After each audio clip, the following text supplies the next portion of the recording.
Everybody, welcome to my Friday gig log. This is my venue tonight. It's the Milwaukee Art Museum. You may have seen it in the movie Transformers 3. Designed by the same guy who did the Sydney Opera House, kind of a Milwaukee landmark. It's only been up for about, I suppose, 10 or 15 years. Beautiful building though. Here, stay tuned. We're gonna take a look inside and see what we're doing.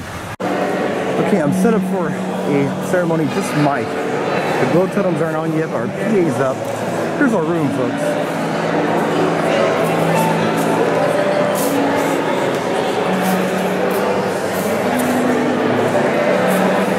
Like this later on.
What a night.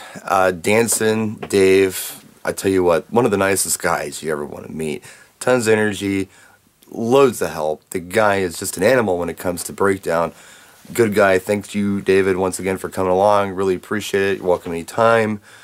Different kind of venue, obviously. Real artsy venue. I had problems uplighting, and I'll tell you why. Because the wall's all curved, and it was hard to get a beam to shoot, along that curve.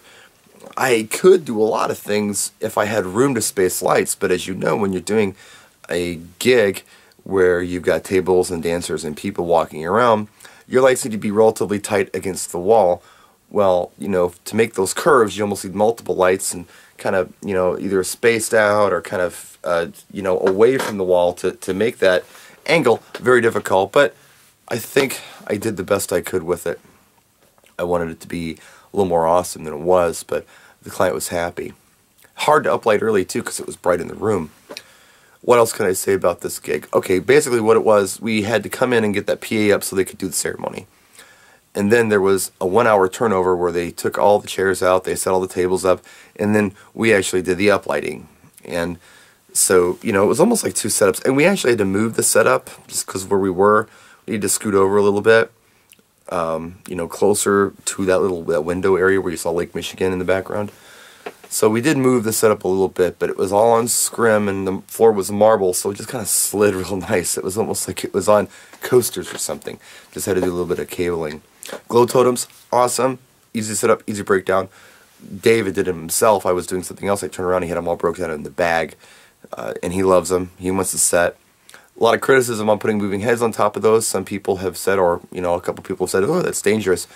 Where I put them, it was between the table and my tripods. Now, if you're a football player and you want to tackle my stuff, you're going to knock it over regardless of what I do to it. But, the heads were fine up there. I didn't have anything, attached to them. Having said that, I did come up with an idea, and I'm going to show you guys some other time, but I got some ratchet straps that I'm going to do special for moving heads on totems. And as soon as I figure out how to set up the ratchet straps, I'll show you how I did it, and I'll put it in a video for you. Interesting night as far as the dancing goes. We had a dance floor all night. The client had a different vision on the music, and I really had to be careful of what I played and what I didn't play. They were not from the area, and they wanted something probably a little more hip than the standard wedding. And, you know, we did fine. I crossed some boundaries here and there with them. I didn't really mean to. I was just kind of in the groove. I was taking requests. People were dancing. And a few times it was like, nah, take that off. Okay. What are you going to do? Your best. And that's what we did. And I think we had a happy client. So that's it. We'll see you tomorrow night. Another gig. Practice and enjoy.